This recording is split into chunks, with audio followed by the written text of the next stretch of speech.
पंकटलाल, हे काहीतरी अद्भुत दिसतंय. अंगाला दरदरून घाम फुटलाय.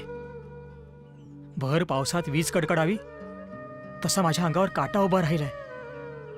होय पंत, मला हे सगळं विलक्षण वाटतंय.